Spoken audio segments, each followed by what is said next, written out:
Yeah. Oh,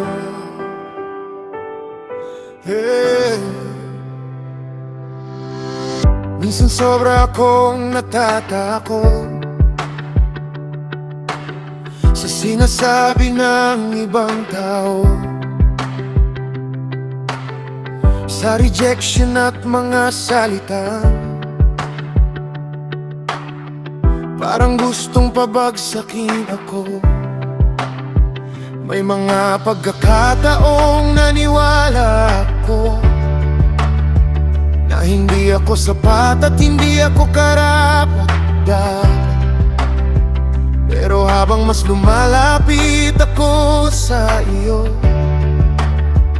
mas nagiging malinaw ang katotohanan. Kung ano ang sinabi mo tungkol sa akin, mas makapangyarihan kaysa sa fear ko. At kahit may gustong sumira sa buhay ko, hindi nila kayang baguhin ang plano mo. Dahil kapag ikaw ang nagbukas ng daan, walang makakapagsara noon.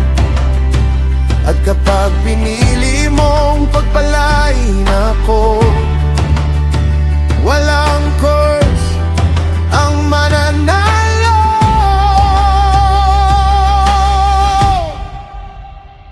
Kapag ikaw ang nagsalita, hindi mababago ng mundo.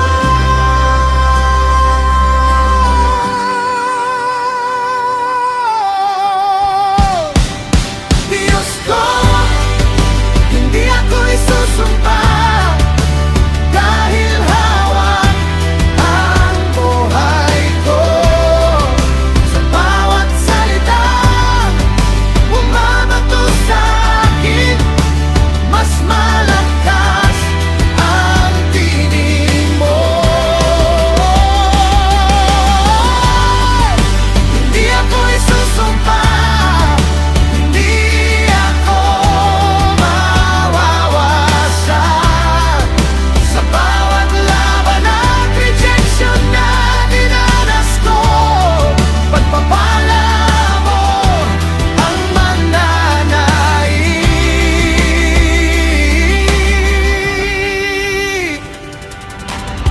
Hindi ko na kailangang matakot sa opinyon ng mga tao, dahil hindi nila hawak ang future, na ikaw ang nagsulat. At habang mas nakikilala kita, mas lumalakas ang confidence ko, na hindi ako tinawag para matalo, kundi para mabuhay sa grace mo. At ikaw ang kakampi ko, hindi ako urong.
mababa